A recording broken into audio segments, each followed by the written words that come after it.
ஆமென் அல்லேலூயா. உங்கள் யாவருக்கும் என்னுடைய அன்பின் வாழ்த்துக்கள். பாருங்க, இந்த உலகத்தில் உண்டாயிருக்கிற எல்லாம் கணக்கிடப்படுகிறது, எண்ணப்படுகிறது, கவுண்டிங் செய்யப்படுகிறது. எல்லா காரியங்களையும், எல்லா கடவுள் உண்டாக்கி வச்சிருக்கிற எல்லாவற்றிலும் எல்லாம் கணக்கிடப்பட்டு கொண்டே இருக்கிறது. அதில் தான் கால சுழற்சி உண்டாகி கொண்டு இருக்கிறது. மனிதனுடைய வாயிலிருந்து புறப்படுகிற ஒவ்வொரு வார்த்தைக்கும் கடைசி நாட்களிலே கணக்கு ஒப்புவிக்கப்பட வேண்டும் என்று சொல்லப்பட்டிருக்கிறது. பாருங்கள், நம்ம வீடுகளில் சர்வீஸ் வாங்கியிருக்கிறோம். அதற்கு மீட்டர் பொருத்தியிருக்காங்க.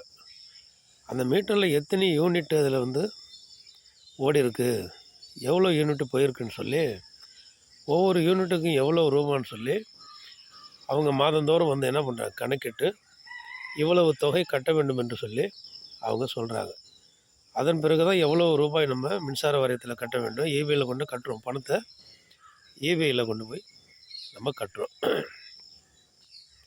அப்போ எத்தனை யூனிட் ஓடிருப்பது என்பதை ஒவ்வொரு வீடுகளிலும் ஒவ்வொரு மீட்டர் பாக்ஸை பொருத்தி அந்த கணக்கு, அந்த கரண்ட் எவ்வளோ நம்ம பயன்படுத்தி இருக்கிறோம், மின்சாரத்தை எவ்வளவோ பயன்படுத்தி இருக்கிறோம் என்பதை அங்கே கணக்கீடாக வைத்து அதை கணக்கு எடுத்துக்கொள்ளுகிறார்கள்.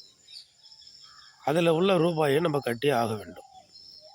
அதே போல் மனித வாழ்க்கையில் நம்ம செய்கிற ஒவ்வொரு காரியமும், நம்ம பேசுகிற ஒவ்வொரு வார்த்தையும், நம்ம செய்கிற ஒவ்வொரு தர்மமும், நம்ம செய்கிற ஒவ்வொரு நன்மையான காரியங்களும், நம்ம மற்றவர்களுக்கு செய்கிற தர்மமும், எல்லா காரியங்களையும் சகலவற்றையும் ஆண்டவர் கணக்கெடுக்கிறார், கணக்கெடுத்து வைக்கிறார்.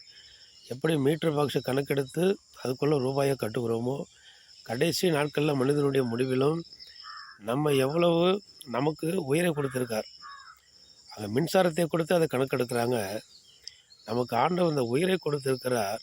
இந்த உயிரை கொடுத்த இந்த மனிதன் நமக்காக, கடவுளுக்காக, ஆண்டவருக்காக என்ன இந்த பூமியில் வாழும்போது செய்தான் என்பதை கணக்கிட்டு, அந்த கணக்கின் அடிப்படையில் தான் நமக்கு பரலோக வாழ்வுக்குரிய காரியங்களை ஆண்டவர் செய்கிறார். நம்ம கவனமாய் பேசுவோம், கவனமாய் செயல்படுவோம். எல்லா காரியங்களிலும் கவனத்தோடு கூட செயல்படுவோம். கடவுளுக்கு பயந்திருப்போம். ஆமென் அல்லேலூயா.